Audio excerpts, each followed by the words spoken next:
I went and got a CAT scan at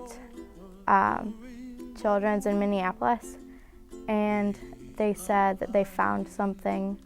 So then I had an MRI, and they said that I had a brain tumor. I was kind of scared because, like, you don't know too many people that have had brain surgery, so. Yeah, I'm definitely not as quiet as I was before. Yeah, my friends will definitely agree with me on that one. Yeah, my friends and I have gotten a lot closer and stuff, like, because our group of friends has been through a lot. So, yeah, and I've kind of like learned to do a lot more with like my time now. So. Wake up where the clouds are far behind me, where trouble melts like lemon drops high above the chimney top. That's where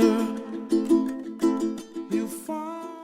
My husband received the phone call from the doctor before I got the news because she couldn't find me. She was trying to call me at home to give me the news.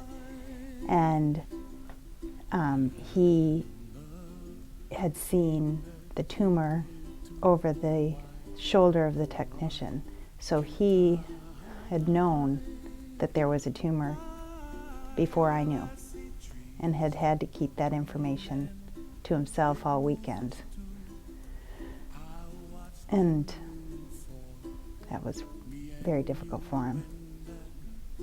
Then my sister-in-law picked up the boys, so they knew something was going on, but we weren't prepared to tell them anything at that point.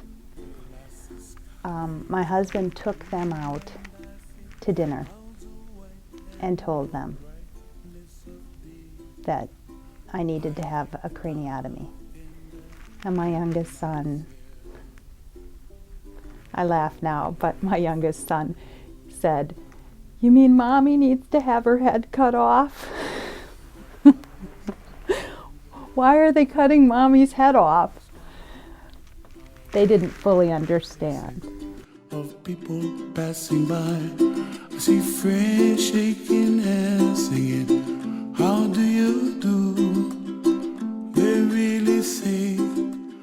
You know, initially, God just gave me a ton of peace, and you know, thankfully I was just very peaceful about the whole situation, and the kids were little. They were too little to really understand what was happening, and so that was a blessing.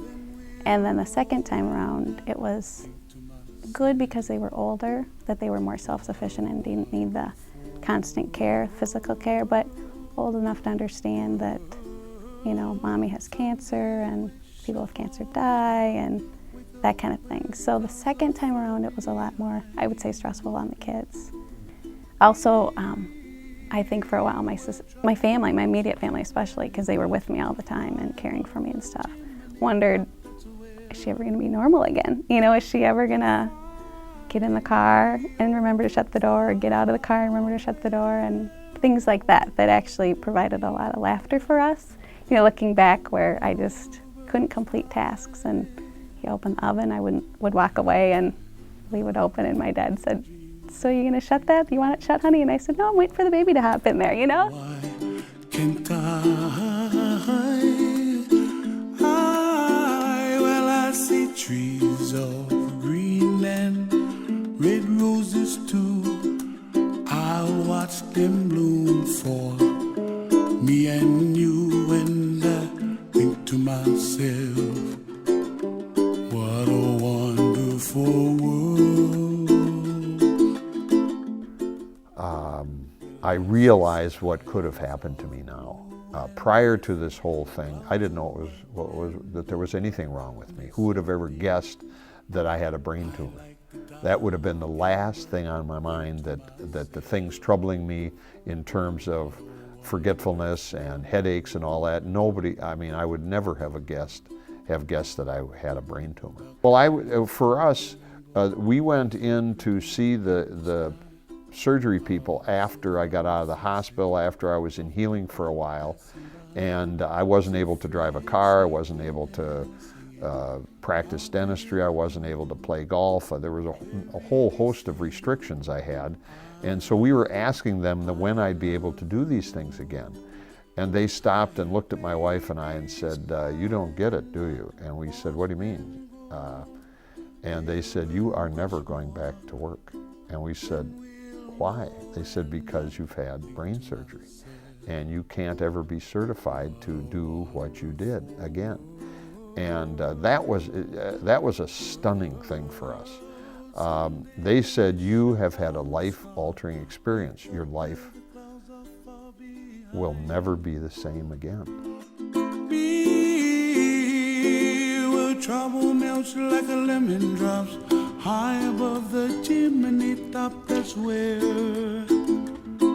you find me, oh, somewhere over the rainbow, way up high. The dreams